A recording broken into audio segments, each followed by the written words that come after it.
చాలా విషయాలు మాట్లాడాడు. అంటే మేమేదో మీకు సహాయం చేస్తున్నాము అనేది కాదు, దీన్ని ఆలంబనగా చేసుకుని మీ జీవితాలను మీరు నిర్మించుకోవాల్సి ఉంటుంది అన్న టోన్లో కూడా ఒక సందేశం అయితే ఇచ్చాడు ఆయన. దీని ద్వారా ఏం చెప్పదలుచుకున్నాడు ఆయన? గతంలో ఉన్నటువంటి ముఖ్యమంత్రుల కంటే భిన్నంగా వ్యవహరించాలి అనేది ఎందుకు చంద్రబాబు నాయుడు గారు అంత బలంగా ఫీల్ అయ్యారు? కొత్త తరహాలు అంటే రెగ్యులర్గా ఆయన ప్రజల్ని కలుస్తున్నాడు. ఆయన గెలిచిన దగ్గర నుంచి రెగ్యులర్గా జనంతో ఇంటరాక్ట్ అవ్వడం అనేది కనిపిస్తోంది. ఆయన పోలవరం వెళ్ళాడు, అమరావతి ఆ శంకుస్థాపన జరిగిన ప్రాంతానికి వెళ్ళాడు. ఏ రోజున కూడా ఆయన ఖాళీగా లేడు, ఎప్పుడు నిరంతరం ప్రజల్లో ఉండే ప్రయత్నం జరుగుతోంది. ఏ విషయం డ్రైవ్ చేసింది ఆయన్ని ఇలాగా అంటే, జగన్మోహన్ రెడ్డిని ప్రజలు రిజెక్ట్ చేసినటువంటి తీరు ఆయనకు అర్థమైంది. అంటే తను పూర్తిగా ఇంటికి పరిమితం అయిపోయి మేట నొక్కటం ద్వారా పని అయిపోతుంది అనేటువంటి ఒక ధోరణి కల్పించాడు ఆయన.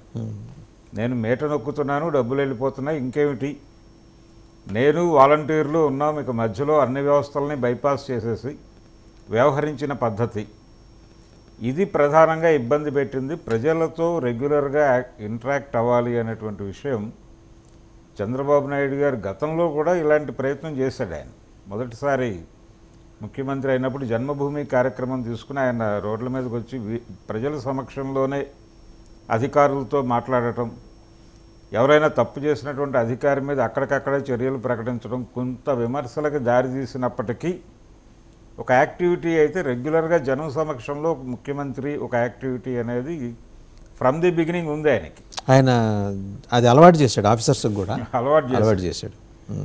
ఈ అలవాటు చేసిన క్రమము మనకి ఒకే ఒక్కడు సినిమా ఉంది, అర్జున్ది.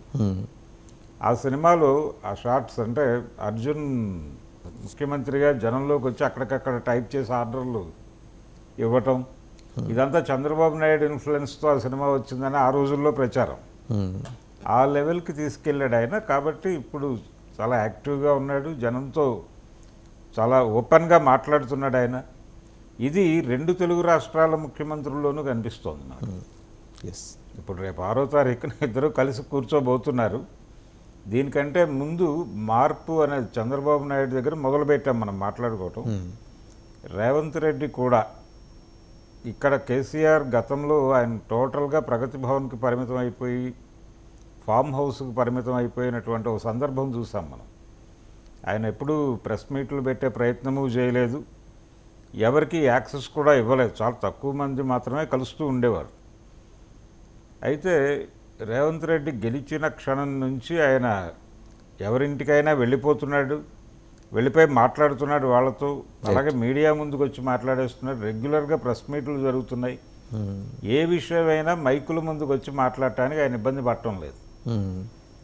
ఇది ఇక్కడ ముఖ్యమంత్రికి సంబంధించి, అలాగే అక్కడ ముఖ్యమంత్రికి సంబంధించి. అంటే ప్రజలతో ఉండాలి మనం, ప్రజలని రెగ్యులర్గా కలవాలి, వాళ్ళ బాధలు వాళ్ళ సమస్యలు వాళ్ళ నోటి నుంచే తెలుసుకోవాల్సి ఉంటుంది అనేటువంటి ఒక స్పృహ అయితే కలిగించగలిగారు వాళ్ళిద్దరూ. భరద్వాజ్ గారు, ఒక చిన్న సటిల్ అబ్జర్వేషన్ నేను చేసిందే, బహుశా మీరు కూడా నోటీస్ చేసిన అంశమే. 3 సార్లు ముఖ్యమంత్రి చంద్రబాబు, 4వసారి ముఖ్యమంత్రి చంద్రబాబు. చిన్న అంటే వెరీ థిన్ లైన్ ఉంది తేడా ఆ 3 సార్లు ముఖ్యమంత్రి చంద్రబాబు గారికిను 4వసారి. ఏంటంటే చాలామంది అంటుంది, అది సోషల్ మీడియా అబ్జర్వేషన్ కూడా, ఈసారి మోర్ హ్యూమన్ టచ్ ఆయన. అంటే అంతకుముందు ఏంటంటే ఈ was more like A CEO. అవును, ఇప్పుడు నిజంగా ప్రజల ముఖ్యమంత్రిగా జనంలోకి వచ్చాడు. ఒక పాజిటివ్ వైబ్ అయితే చాలా స్పష్టంగా క్రియేట్ చేయాలి. ఆయనకు అర్థం చేసుకున్నాడు ఆయన. గత ప్రభుత్వం మీద ప్రజలు నిరసనని చాలా తీవ్ర రూపంలో ప్రదర్శించారు. పర్టికులర్గా అవతల పార్టీ అంటే వైఎస్ఆర్సీపీని 11 స్థానాలకు పరిమితం చేయటం వెనక ప్రజల్ని ఇబ్బంది పెట్టిన అంశం ఏమిటి అంటే ఈ కోటరీ వ్యవహారము, అలాగే కోటలో ఉండిపోవటం రాజు, ఒక రకమైన రాచరిక పోకడ, ఇవి కొంత జనాలను ఇబ్బంది పెట్టినాయి. దాన్ని వాళ్ళు బ్యాలెట్ రూపంలో ప్రదర్శించారు అనేది అర్థమైంది.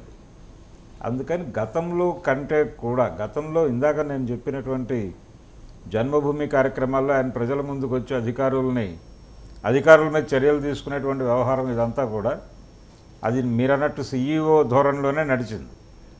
ఆయనే చెప్పుకున్నాడు, నేను సీఎం అనేదానికంటే కూడా సీఈఓ అంటే ఇష్టపడతాను అని.